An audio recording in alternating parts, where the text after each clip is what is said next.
Welcome to AZ TechCast, sponsored by the Arizona Technology Council, with your hosts, Steve Zylstra and Karen Nowicki. AZ TechCast is dedicated to covering innovation and technology in Arizona and beyond.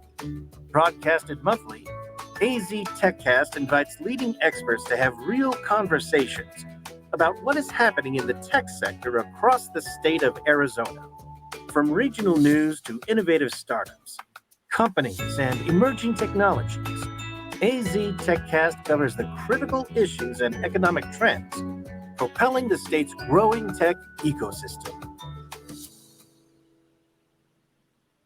Arizona is home to a global hub of world-class companies and institutions with decades of innovation and leadership in optics, photonics, and astronomy. From medical imaging to remote sensing, semiconductors and astronomy, and mobile phones to quantum information science, the applications of optics and photonics technologies are exploding.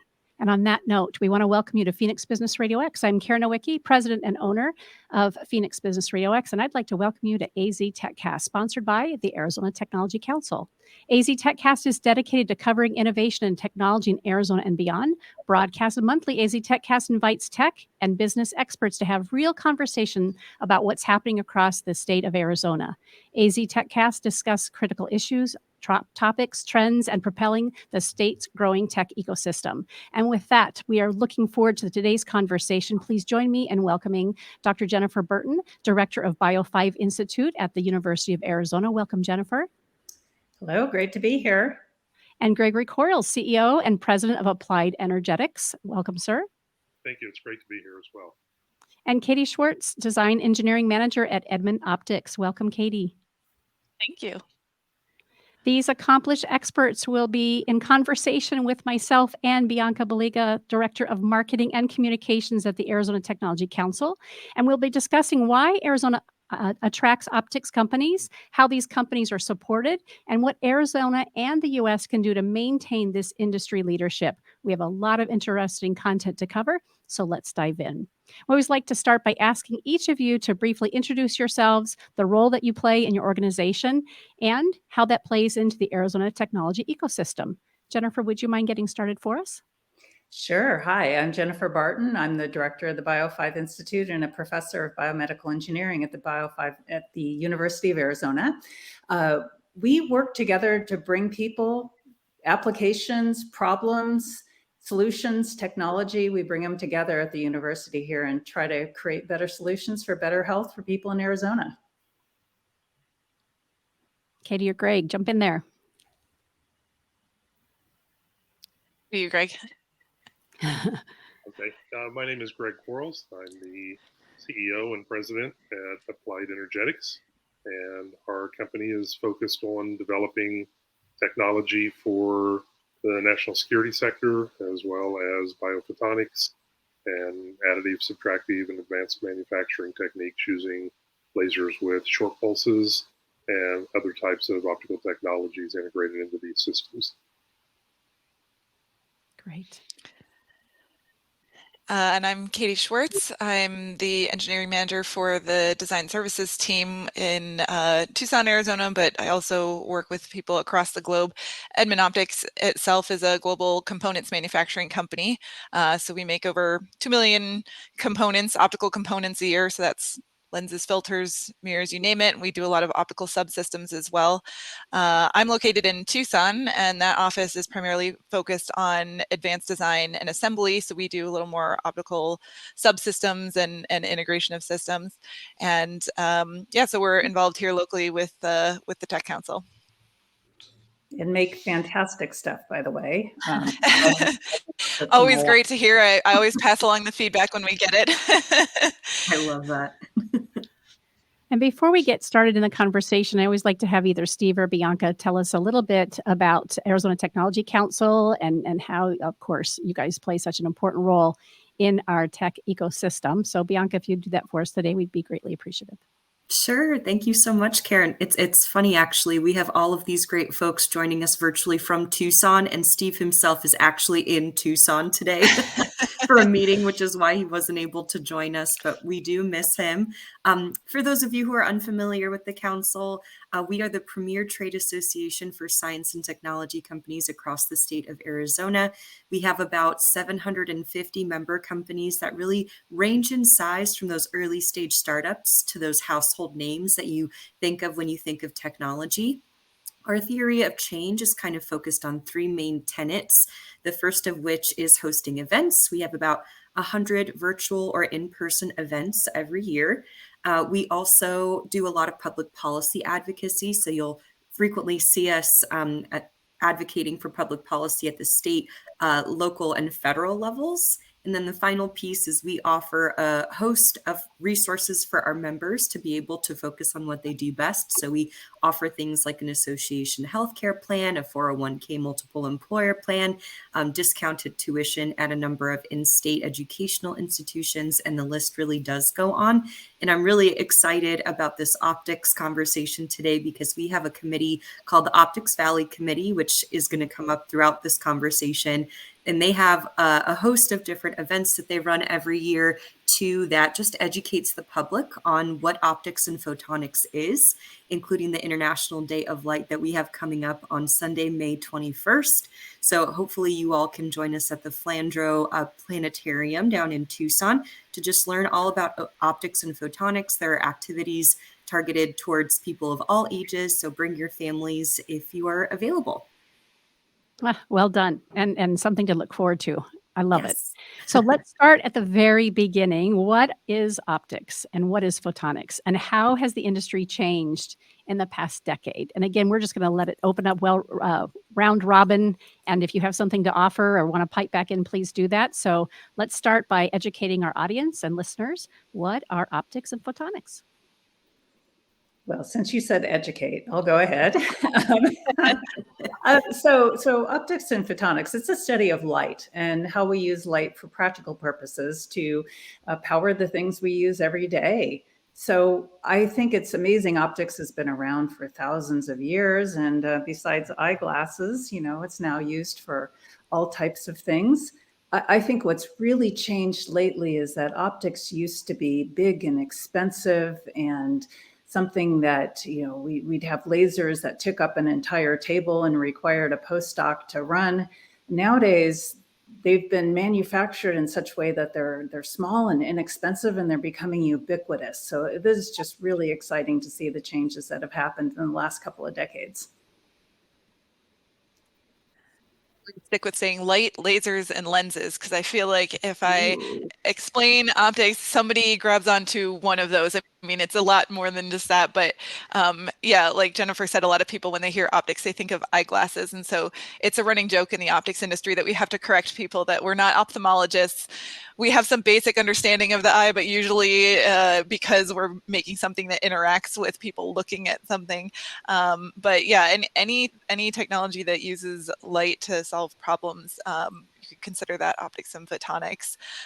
So, with Edmond Optics, we work in a lot of different sectors. And so I have the fun job of being able to see where all of this goes, because sometimes it's to something like Jennifer is working on in biomedical optics or tissue imaging. Sometimes it's military and defense. Sometimes it's robotics and autonomous vehicles. And that's one of the areas that I feel like I've seen over the past decade is the amount of technology that has to see something without eyes. That's just increased so much. So, I mean, we've always had in optics, you have a sensor and a camera looking at things, but the amount of technology that we're relying on now to see things for us, like autonomous vehicles and trucking, like in grocery stores, restocking, monitoring the fill levels of bottles coming through a factory floor. There's just all sorts of areas where we rely on not humans to look at things. So that's one area that's definitely exploded over the past 10 years. Yeah, and I think one of the questions I get quite often is, what is the difference between optics and photonics, and how do you delineate what those two things are? And I think the descriptions given previously are excellent. I think the thing that I try to stress is when I think of photonics versus the optics side of the house, it's usually, what Katie referred to. It's like the autonomous vehicle. It's like Mm-hmm. when you're driving your car and you have that sensor in the front, and that sensor is interacting with your vehicle, trying to keep you at a safe distance from the vehicle in front of you. That is the computer, that's the electronics, that's the optics, all integrated into one chip or one sensor, trying to help make your life easier. And that's where I think the word photonics has started to come into play over the last 2 decades. So Katie and Greg already got a little bit of a head start on this next question, which is fabulous, but I was guilty of being one of these people prior to working at the council that thought of optics and thought of my, eye appointment that I had once a year. And I was like, oh, there's more to this than literally what meets the eye. So what are some examples of those everyday products that really touch everyday humans' lives?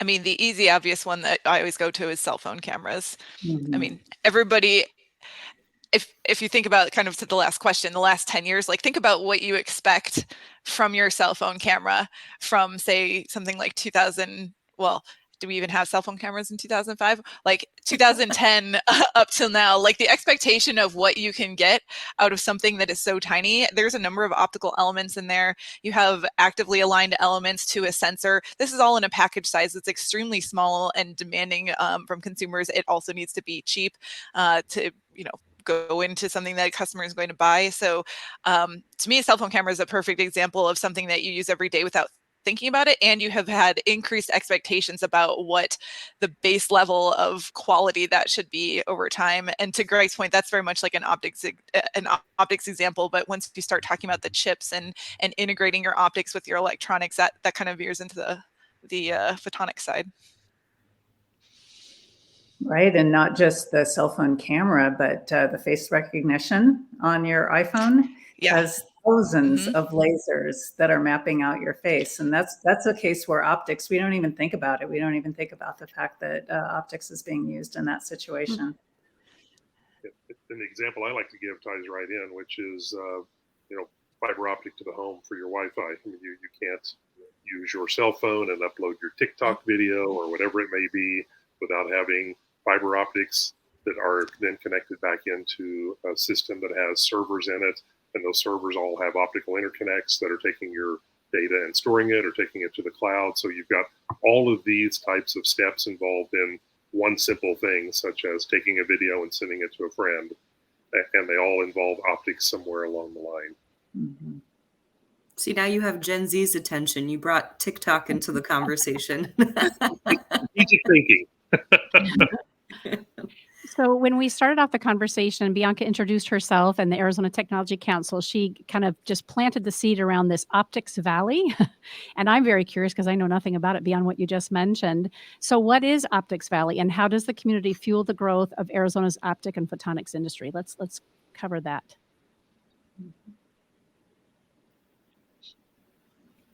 You want this one, Katie? You've been pretty. Sure. Yeah. So Optics Valley is the local industry cluster, local being Arizona industry cluster that really exists to support the optics and photonics companies in the state. And this is pretty common in optics. If you find the different optics hubs that live around the country and around the globe, most are associated with some sort of industry cluster. And it's a way to just kind of connect and collaborate with people in the industry that are geographically near to you. One of the really interesting things about the optics industry is that it is dominated by small to mid-sized companies. It's very unusual to have your large conglomerates. I mean, Edmund would be considered one of, I would say, the larger companies, and then somebody like a Ball Aerospace or some of those companies are within optics but have other business sectors. Most companies are going to be a handful of people. I think, Greg, you've got what, 10 to 15 at Applied Energetics, and so that's a big part of the optics community is spin-offs from the universities and small companies. So the industry cluster really provides like kind of a larger umbrella by which you can get together and see what else is going on in your backyard, or work on projects together, or kind of form a bit of more of a block to operate and to get resources. So Optics Valley kind of restarted, I'd say, a handful of years ago. There was a longstanding industry cluster here, the AOIA, and then it kind of got rebooted a handful of years ago under the Arizona Technology Council, now as Optics Valley. So that's the broad strokes. And I think it's important that people realize, I mean, they worked with the Optics Valley team 2 years ago, and we were really trying to get an understanding of the breadth of the optics industry and what it means for the GDP of Arizona. And I think right now it's averaging well over $4 billion a year in contributions to the GDP of the state, which is a fairly robust ecosystem. And like Katie said, I mean, it comes from spin-outs from the university, it comes from spin-outs from the large companies. Our company was founded 21 years ago in Tucson, and we're a publicly traded small company that had its founder spin out of Raytheon from their directive energy group. So it takes this ecosystem to have people supplying the optics, to have the intellect and the brain power at the university to help contribute in developing and incubating the ideas that are going to be fruitful in the future in terms of turning something into a technology. Yeah, agreed. The University of Arizona's had 26 optics-related spinouts in the last 10 years, and so Optics Valley is really there to help those small companies connect and to help the university connect with companies here in town, the larger companies as well. I also appreciate that Optics Valley's connects what's going on in Arizona with what's happening around the globe. We have something called Arizona Photonics Days every year. That brings people from across the globe here, other industry clusters from Germany and elsewhere, so that we can trade, swap tips and tricks and get to know each other and help elevate the entire optics industry. I think they just recently passed a milestone of 100 companies in this industry cluster too, which is a fabulous milestone to recognize and to celebrate. And recognizing also that there's more growth happening in the future. I mean, that demand is not going anywhere for these types of products and services. But I'm curious to hear everyone's perspective about how Arizona, and specifically Southern Arizona, has become the breeding ground for this global hub of world-class companies and institutions that have this innovation in optics, photonics, and astronomy. And I have to share, too, that this is a bit of a follow-up conversation to an episode that we had in October of last year that was focused on the James Webb Telescope and Arizona's incredible contributions to that. So what is it about Arizona that attracted all of this talent and that keeps the fun going? I think the university is at least a part of that, and that goes back to clear skies and being a natural home for astronomy, and the founding of, at the time, the Optical Sciences Center, which is now the Wyant College of Optical Sciences. So I hope that the university has been a good base part of this ecosystem in creating the talent and the spin-out companies that have helped fuel the innovation throughout the years. I think it's typical that happens a lot of times at the university. You have really smart PhDs graduating. They don't want to leave. So they just stay here and start a company instead. And you can't really have an ecosystem of only, 2 PhDs in a garage without some of the larger companies here. So it's been exciting to be part of that ecosystem and yet have people like Edmund Optic and others who have set up base and really grown here in Tucson. Ecosystem is my favorite word for like the optics industry down here, because you have the university that has started companies, and you have companies that come here like Edmund and others. They need to have a site here just because of the talent pool and people that want to stay in Arizona. So you have both the industry and the university, and that kind of feeds back and forth to each other. So it's definitely got its own gravity at this point. I mean, when you're in the industry, people know if you have a degree from Arizona, like that's expected in optics. It is definitely one of the premier schools for optics, and we end up with a lot of conferences and things being held here that when we're going to conferences, a lot of times we're going to some larger, San Diego, San Francisco, even over to, Munich or Shanghai. And then we have Tucson in the mix just because there is that kind of a center of gravity for the optics community.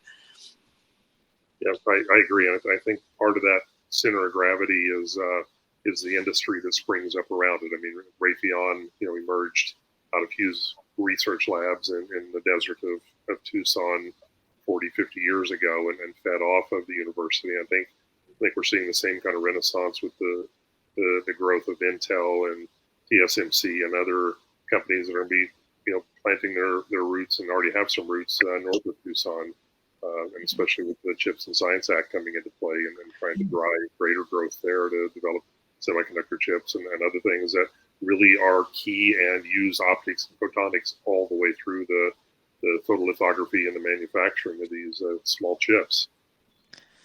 Yeah, I mean, I think Arizona State has been smart about incentivizing tech here. When I moved to Tucson in 2008, there was not a lot of young business professionals running around outside of Raytheon. If you met somebody in their mid-20s that was in tech, you're like, you obviously work at Raytheon. And now that's not the case. So I think, you've seen the state have a lot of, I would say, friendly policies around autonomous vehicles. And you see a lot of the development happening here instead of in California, and optics feeds right into that technology. So I do think Arizona as a state generally has been smart about incentivizing companies here so that we have the wider tech, again, ecosystem outside of just optics and photonics, but optics and photonics feeds into all of those sectors. So it grows together. Mm-hmm. Perfect segue for us to kind of focus on a handful of these different sectors. How is the industry then solving public health issues and making a difference in Arizona's health specifically? Yeah, And well, I actually would love to hear from Jennifer first here. Yes. I know That's obviously her question. Yeah. Yeah. She was chomping at the bit. She was ready to go. that's Yeah. right. Yeah, we're super excited. Of course, that's my own personal research area that I applied light for early detection of cancer. So that gets to the technology improvements that I've talked about, having these small lasers, having fiber optics, having new materials, better sensors, making everything less expensive, portable, robust. It's really making a difference in a lot of industries, but especially in healthcare. So you can think about, for instance, how you might have had a surgery a couple of decades ago, and they would have, made a big incision in the belly and gone in there and with instruments and cut around. That's not the case for hardly anything anymore. They can make little tiny incisions, and because of optics and photonics, we can put small endoscopes inside these tiny incisions, look around, find out what's going wrong, and do surgery. We can do surgery on a beating heart with robots because of these optics and photonics advances. So that's really important, and it's enabled my own research in ovarian cancer. I'm building an endoscope that's less than 1 millimeter in diameter that has advanced imaging modalities at the end of it to look for early stages of ovarian cancer. And that just simply wouldn't have been possible. That's actually a case where in my career, I was waiting for companies like Edmund and others to come up with the parts that I needed to put together to make an endoscope. So it's really exciting. Therapy with lasers, speaking of eyeglasses, if I was a candidate for LASIK, I'd love to get that.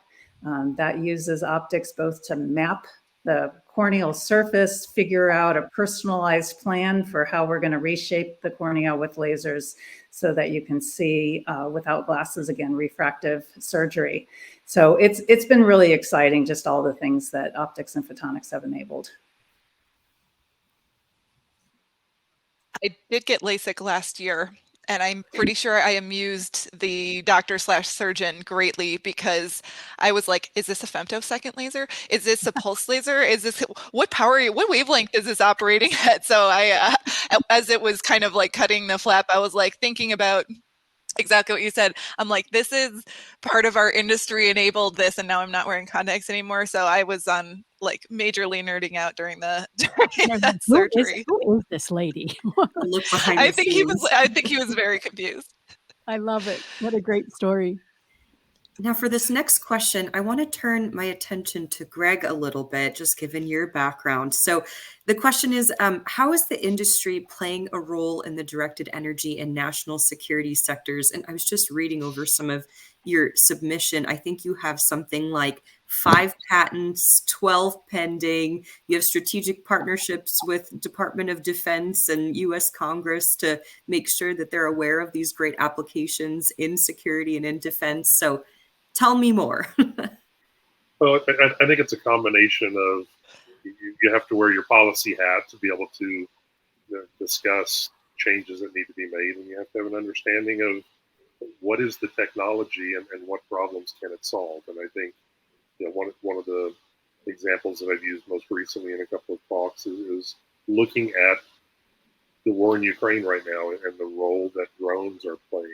In the past, you would send out scout teams or humans to try to go and look and see where people are and then bring them back and have the intel. Now you can, you buy a drone at Costco and you fly it up 100 feet and you turn on the sensors and look, see where things are, and then you relay that information back to the people that need to know it. So that all involves, GPS and the ability to turn on sensor and the ability to look around, either thermal imaging or looking at, optical imaging with in the visible part of the spectrum. So, from a directed energy standpoint, you realize that those are new and emerging threats that are low cost. So that means that other countries that may not have significant defense budgets may be starting to put those out and utilize them. And we're seeing it all around the world.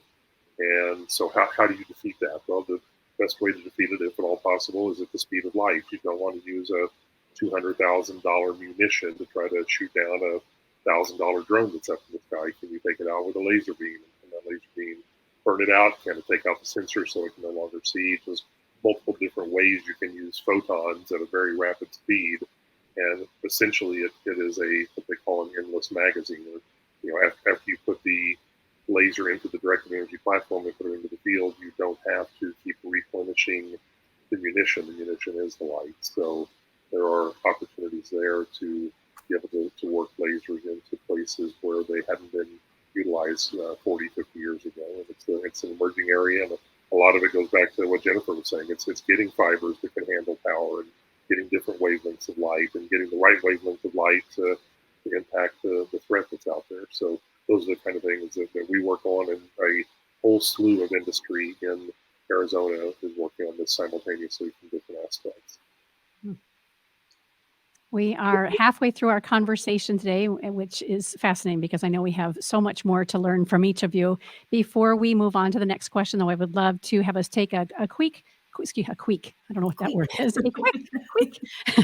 a quick commercial break to give proper credit and thanks to Arizona Commerce Authority. Arizona TechCast 2022 Innovation Sponsor. The Arizona Commerce Authority is the state's leading economic development organization with a streamlined mission to grow and strengthen Arizona's economy. Let's hear from them. Our streamlined pro-business approach helps you achieve more by putting less between you and future success. Less red tape, lower taxes, less distance separating you from the tech leaders of tomorrow. This innovative ecosystem will supply your business with tools and resources to compete in the 21st century and beyond. But your future is more than just business success. In Arizona, the lifestyle you want is at your fingertips. Explore cities known for their Southwest heritage and modern vision.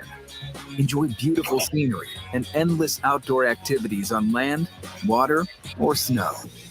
And if you're looking for a little friendly competition, we've got plenty of teams to choose from.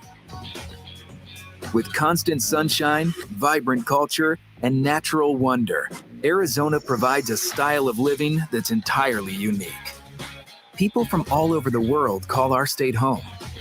From student leaders who fill the classrooms of our top-ranked universities, to a skilled and abundant workforce that's ready for what's next. To the neighbors, friends, and peers we interact with daily, Arizonans are united by a pioneering spirit that moves us forward. So as you look to the future, know that it's filled with the perfect balance of innovation and high-quality living that makes life better here.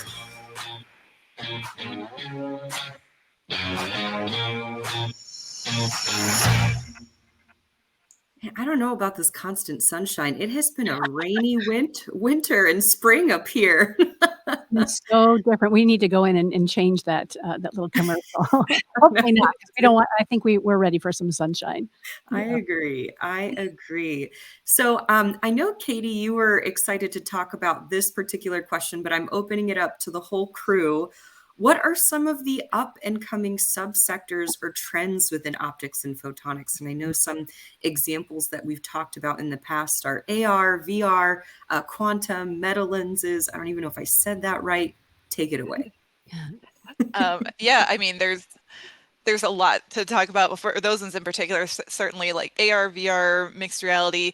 Those ones are interesting to me, especially because they're a little more into pop culture. So when we talk about something like a meta lens, which is a newer type of technology that is being developed to replace or supplement traditional glass lenses, I'll say, I don't talk around like the dinner table and anybody's going to know what that is. But AR and VR, there's all these pop culture expectations about what that can be. And I think right now you see the optics industry finding out what the reality is of what we can currently do and what we can meet in the future with all the sci-fi like movie expectations that have been set around mixed and augmented reality, and finding out where there's really a true place for that technology going forward. So that's always, well, I guess in recent history, AR, VR, mixed reality, augmented reality, all of that has been very, I think maybe not the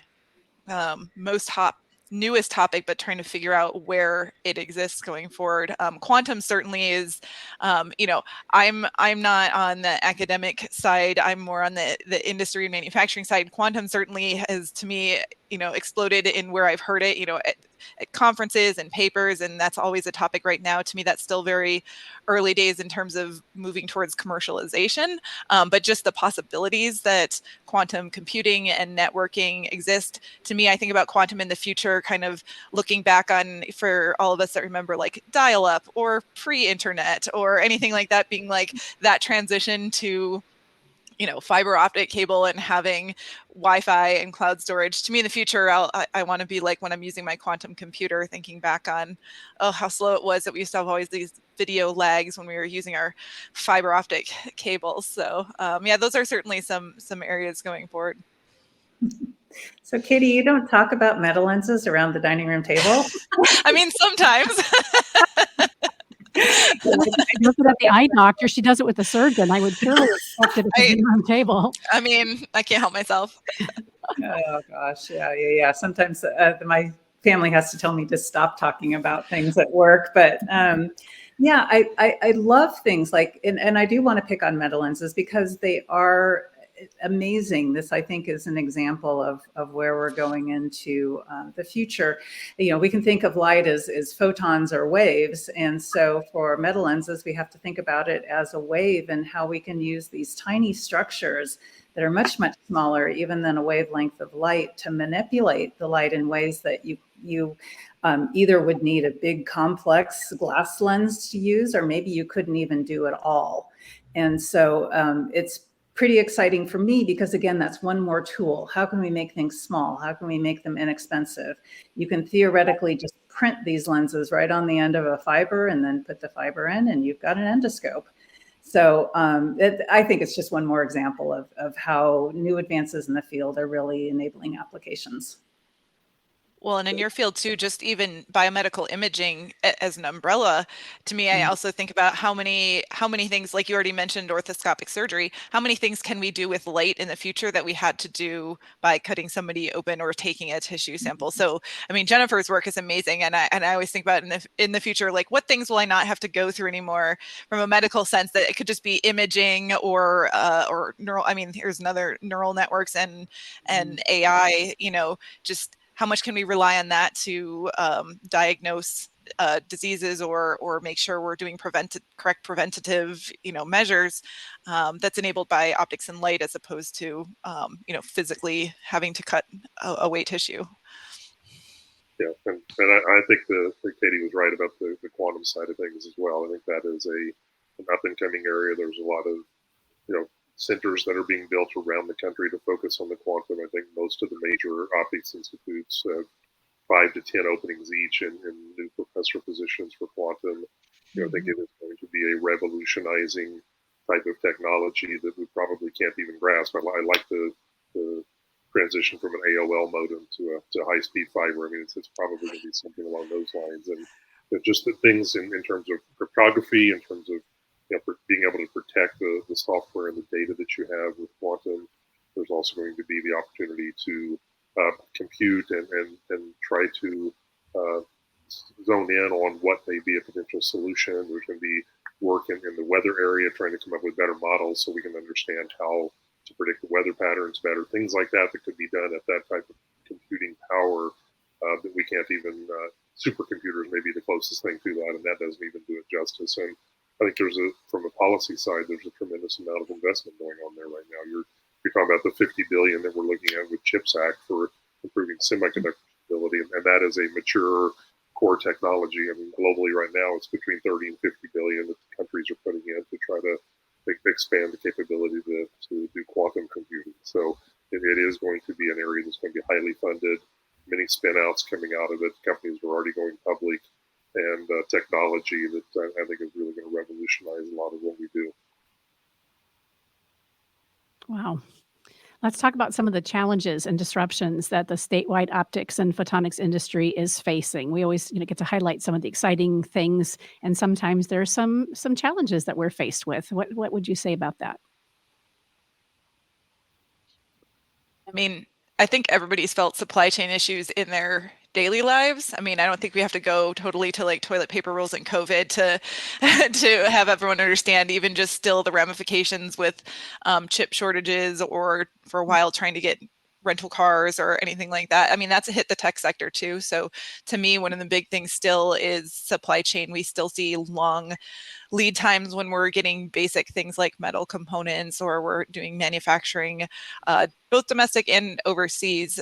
So I think we're just still seeing supply chain impacts from globalization, and some of that is COVID. Some of it, Greg mentioned earlier, some of the Russian-Ukraine conflict that's going on. I just think there's a lot more instability on the global supply chain, and that just that really trickles down, and we feel it in tech too.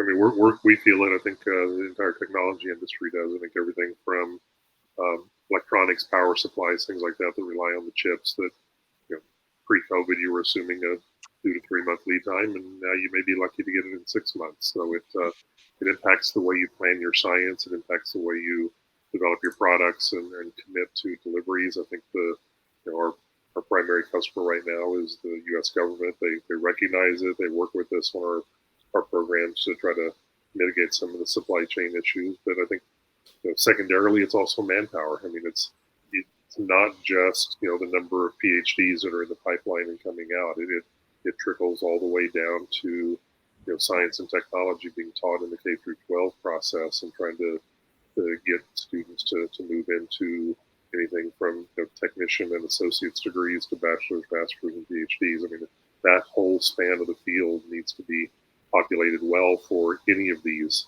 technology thrusts that you're talking about. It's going to take manpower that has the ability to think about it and do critical thinking, whether they have a degree or not. And that impacts, how quickly can you hire someone, how predatory is the field in terms of people competing for, some of the superstars that are out there. So it's a challenge from an HR perspective as well for industry. Yeah, and we see that at the university, the same thing with long lead times. And oftentimes, I'm trying to order one. And so I'm not necessarily the highest priority customer on the list. So that can happen. The other thing that really impacted us was the shutdown of research in the healthcare system during COVID. So took a lot of our clinical pilot studies and put them on hold for about 2 years. So that unfortunately has backed up and slowed down research and the ability to get into things. On the other hand, the flip side of that was that for research having to do with COVID, it kind of got put on the acceleration path. So we had kind of a balance there where some things were slowed down and some things were actually accelerated. And it was really exciting to me to see the fact that the FDA could provide emergency use authorization for things like COVID tests and therapies that were needed. And so naturally now the response is, well, hey, you were able to fast track those types of things. We know you can do it. We know you can do it safely. So how about thinking about doing that for medical devices and therapies that are coming along that we want to do in the future? Right. We've focused a bit about the talent pipeline challenge that's in front of us too, with all of these challenges y'all were talking about. And I'm curious to know, what are current industry leaders really doing to develop that next generation of optics and photonics leaders? How are you getting them interested in the field? And maybe we start with Katie on this one. Katie, I know you have your master's in optical sciences from the University of Arizona. So maybe even starting with some of your recent experiences of, how the education system was talking about optics and encouraging interest in the field. Yeah, I mean, I think Greg really hit the nail on the head with a lot of it. The optics and photonics industry needs talent at kind of all levels. So, we talk a lot about PhDs and starting companies, but there's a real shortage at the technician level. So optics requires extreme precision and handling. It has all sorts of nuances associated with it that I would say general tech doesn't necessarily. And so things like machinists and metrologists and people who can just handle precision components, we really, as a society, I think, moved away from the 2-year degree in the trade professions. And we're really feeling that now. So there's a re-emphasis on that. Locally in Tucson, there's an effort to get a technician program off the ground at Pima Community College, specifically targeted for optics and photonics technicians. That program exists right now in Rochester, New York, which is another huge hub for optics and photonics. And really, Arizona and Rochester are two of the places putting out the primary talent coming into the field. But so those are ongoing. And then so certainly you have there's other colleges around the country that are putting out, but it's very individual. And so it's hard to people don't instantly know what an optical engineer is. I fell into engineering accidentally. I went to school at Rochester for something different, found optics, ended up in the field, came to Arizona. And I think you'll find more people have that story than not, where they kind of end up finding the field from electrical engineering or physics. So just doing, I think the question was what we are currently doing, but there's more need to kind of have education about what the field even is and how we pull people into that talent pipeline. I'm curious with Greg and Jennifer too. I love that, Katie, you shared how you fell into it. Could each of you share briefly about how you found your way to this industry as well? Sure. I did fall into it accidentally as well. I was an undergraduate looking at nuclear physics, and I was invited by the person that became my PhD advisor and later became the director here in Arizona, Dick Powell. Had invited me as an undergraduate. He was building a new lab and needed people in there to just be technicians in the lab. And I walked in, and there's red and green and blue light bouncing all over this room, and crystals were glowing. And it was like, okay, I can see this, I can touch this, I can understand it. This looks like a really emerging field, and it captured my interest at 20 years old, and I just ran with it from there and stayed in the field. So it was one of those pivotal moments where you make that leap and go, I think this is going to be great, and it has turned out to be for a great 30-plus year career. Yeah, I'm going to show my age here, but I remember our country's bicentennial, and there was this new thing called the laser, and they bounced it off the Washington Monument. And I still have a book report that I did in grade school where I have a picture of that with lasers done in curly writing, and I was writing all about lasers, and I knew I wanted to work with lasers. Didn't really know how to do that. I hadn't heard of optical engineering or even biomedical engineering at that stage. So I studied electrical, but that's always been my passion. And so it's kind of fun to bring it all back together again and get to work with lasers now. But, I totally agree with Katie. We need to do more, and we need to get people engaged. We're going to have to get them engaged earlier. So we need to reach back high school, junior high, even earlier, and let people know about STEM options in general, to pull more people into the workforce, to get those groups that have been traditionally underrepresented in STEM and get them to get interested in science, technology, engineering, and math. so that they can get to the point where they're an electrical engineer or they're somebody at physics who discovers optics and realizes that's their passion. So we try to do some of that here at the Bio5 Institute. We have a high school program called KEYS, where we bring in high school students from all over Arizona, teach them how to work in a laboratory and set them up so that they can get skills, get them excited about pursuing this as, into community college or at the university. And, that's fantastic. It's a huge program for us. It's 56 students. So let's see if can we replicate that at every institution? Can we get industry more engaged? Can we get these high school students thinking about this when they're 16 years old, that this is what they want to do in the future? And Bianca mentioned International Day of Light is coming up, and I believe we just passed the Laser Fun Day. So every year at the Wyant College of Optical Sciences, there's a day called Laser Fun Day. It's a really awesome event if you haven't gone before, but the college basically creates a fun house of the building, and it demonstrates different optical technologies. International Day of Light next month, they'll have a lot of fun content. And I do think, like Jennifer said, with the laser writing, everybody kind of has a moment where they're like, this is cool. For me, it was a rainbow. I learned how a rainbow worked, like that I could explain a rainbow with scientific concepts. And it amazed. I was just like, this is the coolest. So I think creating those moments for students too. So more of those type of events, I think really, really help create that environment. Bianca, this might be a great opportunity for you as a representative of Arizona Technology Council to speak to the SciTech Institute. Would you be willing to talk about the foundation for a moment or two? Sure. So SciTech Institute is the nonprofit arm of the council. They've been around for several years now, and their passion is essentially is instilling love and interest in STEM for people of all ages. So they have events all throughout the year. They are working to build a statewide STEM ecosystem too, where all of these different organizations and entities that are working on STEM initiatives and workforce initiatives can collaborate and come together. So they're not reinventing the wheel, but instead working together. I know they're coming to the end of their SciTech Festival season, which has it feels like their team members are at events across the state every day. I don't know how they do it. I'm always impressed with their enthusiasm and the level of attention and care that they have when they're interacting with the community. So definitely check out SciTech Institute online and get involved in one of their upcoming events to learn more. And for our listeners and viewers who are curious about the SciTech Institute and making a difference on behalf of that K8, K5 education at schools, the students themselves are the ones who become the champions for their SciTech Institute club. And so for our listeners, if you're interested, as Bianca mentioned, do reach out and learn more. It's while it started here in Arizona, it is now it has an international footprint. It's fascinating to watch Dr. Babendor and Kelly Green and team do what they do. So thank you for sharing that, Bianca. That's fantastic. Yep. I think we might have already hit on this a little bit, but I want to make sure we haven't missed anything. The types of optics and photonics roles that are high in demand right now. We talked a little bit about, the current industry leaders and where some of the talent pipeline might be struggling a bit. Did we touch on the high demand roles already?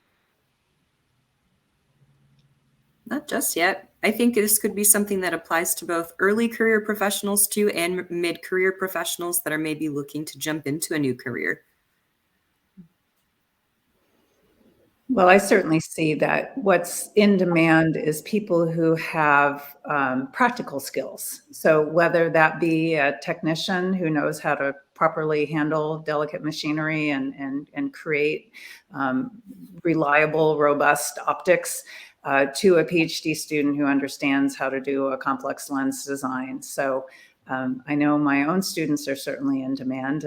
I'm trying to make sure they stay and finish their degree before they take that really exciting job offer and go move on. But I think, that's what I see is that there's just such a need of people who can go in and do, people who can communicate, who can this is just like other fields, people who can work in teams, people who can work interdisciplinarity, because optics don't usually work all by themselves. They're going to be working with other types of engineers. They're going to be working with the sales team.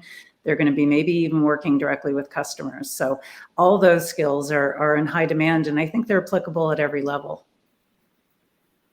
Yeah, and Absolutely. I agree with Jennifer. I think there are spin outs from that where you can take your degree and branch into other fields. I mean, I know some really strong optical scientists that have gone on to law school and become patent attorneys, or working at the USPTO, which has a huge backlog of patents to approve, and they need people that can understand the optical sciences side of things to be able to understand the necessity for the patent. I think, as she said, science and communication can go hand in hand. If you have the ability to communicate, you can do anything from working for journals, working for newspapers. Most of the congressional staff that I brief have science policy people on board, or people that are their science and technology directors that want to understand what the local need is in the way of science and technology funding. So there are spin outs from those career paths that can be fairly lucrative. I've got a colleague that is working on putting the funding in place for the CHIPS Act. He needs 1,000 program managers right now that have background degrees in engineering or science or technology and understand a little bit about it. And these are 6-figure jobs. So coming out with a bachelor's degree and being able to work remotely possibly and service that part of a program, it could be very lucrative for an early career professional. Absolutely. Well, wow, what a great opportunity to get involved. And I know we already started to talk about some of the different events happening in the community and some of the different organizations that are leaders in the community, but what are the best ways for everyday Arizonans like me who thought optics and photonics were about eye appointments to learn more about the industry and actually get involved or take a leadership role in activities and events? Yeah, I mean, certainly for local Arizonans, Optics Valley, if you're interested in optics photonics, is the best place to start. It's going to put you directly in contact with all the optics and photonics leadership in the state. So coming to an event, I mean, there's lots of social and networking type events that the council puts on. I would definitely recommend checking out the Tech Council's website or the Optics Valley website on events.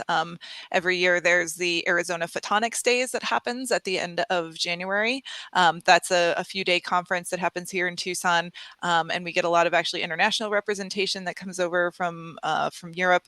And so that's a good spot too. I also like to point people just nationally, there's 2 primary nonprofits that support the optics and photonics industry. Those are Optica and SPIE. Jennifer is in the presidential chain for SPIE currently, and we served on the board together recently. But both of them, from a broader perspective, just give a lot of, they have a lot of resources available for learning more about the industry, and they run a lot of events and conferences and places that you can attend where it might make sense to meet more people in the field. Agreed. There's lots of activities. You mentioned having conferences here in Tucson, both locally and internationally, and definitely ways to go. There's the student chapter, that's a student optics chapter, so they have activities too. There's a really robust women in optics group that appreciates, both having it's student run. And it's both a good thing to go to, and if there are women leaders out there who would be willing to share their stories, they're always looking for those as well.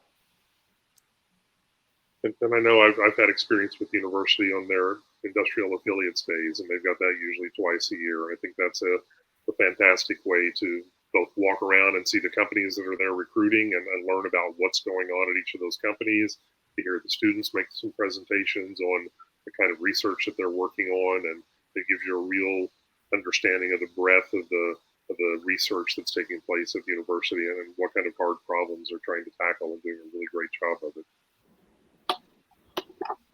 I have a 15-year-old who wants to be an engineer and isn't clear about what field. Yes, what field yet. And so this is getting me super excited every time we have an AZ Tech Council show. Oh, he should do this. Oh, he should do that. I feel like I'm always preaching for optics and photonics. I want to be like, do you want 100% job placement and to get paid more than other engineering disciplines? That's what I heard Greg say. So I'm going home and I'm going to start moving in that direction. And when did you say, Katie, the laser? Or maybe Jennifer had mentioned, but when is that laser day that's coming up? The Laser Fun Day just passed, Oh. but there is on May 21st is the International Day of Light. So I would absolutely recommend people go to that. It'll be held at the Flandreau Planetarium on the University of Arizona campus. Awesome.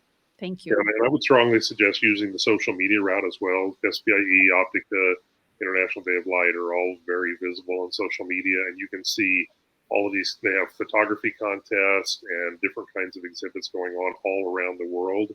And so it's really interesting to see what all of these student chapters and outreach groups are doing to engage the community to help them to understand better how optics and photonics plays a role in our everyday life. So it's really interesting.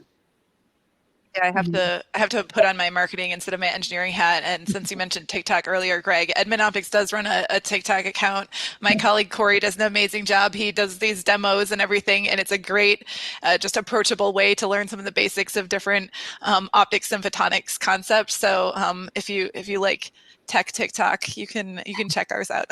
Tech TikTok. That's a cool way to put it. You got to meet people where they are already at Yeah. and provide that information in easy to digest ways. So we are just about running out of time for our conversation today. I want to make sure that we have an opportunity to have you share your predictions for the next 10 years. We've done a little bit of that for Arizona's statewide optics and photonics ecosystem, and then, of course, beyond Arizona walls. So what do you think is going to be taking place in the next 10 years? Okay, I'll go. There's going to be incredible growth. I think we're going to end up with still having supply chain and talent issues just because of the growth. So we're trying to keep up with that. The Wyant College of Optical Sciences here is growing. It's getting more faculty, admitting more students, trying to help keep up with that. I'm excited to see these programs happening at Pima Community College. And I just think, optics is going to become more and more ubiquitous. I said that over the last 10 years that things have become simpler, cheaper, more lightweight, more robust. We have thousands of lasers now embedded in your phone. It's going to become even more that way, that hopefully optics will be this tool that will help make your daily life easier, and that will be used in ways that can improve the health of everybody.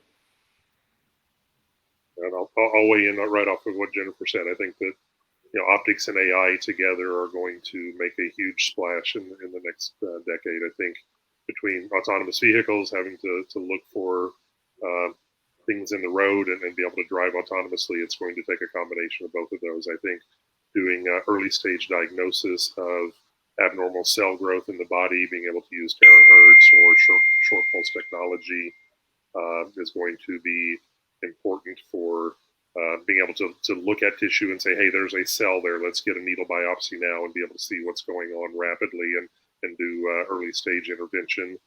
And I think Arizona is going to be the U.S. hub for semiconductor manufacturing in the next 10 years. I think the global footprint that's coming in, both up here in Phoenix and in other places, is going to drive the ecosystem, part of the ecosystem here in the state of Arizona. So I think all of those are going to be contributing along with quantum in the future. I don't know that there's a lot those are all the major ones. I agree with everything that's been said there. I don't see it slowing down, certainly not in Arizona. I definitely think the tech sector is going to continue to grow. Partially a hope, but I think a prediction for the next 10 years is a little more national attention and understanding of the importance of the field. You see that Greg already mentioned a few times, the CHIPS Act, just the magnitude of that funding coming into the tech sector. I think we also didn't mention the National Photonics Initiative, NPI, which is an effort going on more in DC around making sure there's policy and understanding at a congressional level about the importance of the field. So I foresee more understanding from our representatives and from just a national understanding of the critical nature of making sure that technology field is well funded and well staffed. But certainly I don't see anything slowing down, in the need for continued talent will always be there. And we need more scientists and engineers in Congress, just putting a plug in there. So yes. Planting a seed. What do you think, Bianca? We're always grateful for you pulling this segment together. I can always tell by your smile that you're loving it. There's never been a time that you haven't. I truly am beaming ear to ear because from my perspective, this is what the council is about. It's about recognizing the incredible experts who are out and about in the community that are using technology to make a positive impact in people's lives. Technology doesn't have to be this cold, unfeeling thing. And I'm just so grateful to each of you today for sharing your stories and really illustrating the true positive impact that technology can have. So with that, I want to thank each of you as well. You are our light, lasers, and lenses experts. I love that. I feel so informative. You're speaking my language as a former assistant principal for an elementary school. Again, thank you, especially on a Friday afternoon. We know you're terribly busy, but the conversation, the stories, and the examples have been spot on today. And hopefully, we've inspired new connections within organizations and the ecosystem, and maybe even sparked interest to somebody to make a move towards this industry. You've been listening to AZ TechCast, brought to you by Phoenix Business Radio X with Business Radio X. Today's AZ TechCast was brought to you by the Arizona Commerce Authority, the state's leading economic development organization with a streamlined mission to grow and strengthen Arizona's economy. So again, we thank Arizona Commerce Authority for supporting us with this show. If you're interested in being a podcast participant or sponsor for the Council's AZ TechCast, please contact Bianca at marketing@aztechcouncil.org to learn more about opportunities to further position you as a tech expert, influencer, and innovator. Until next time, Karen Nowicki, thank you for joining AZ TechCast.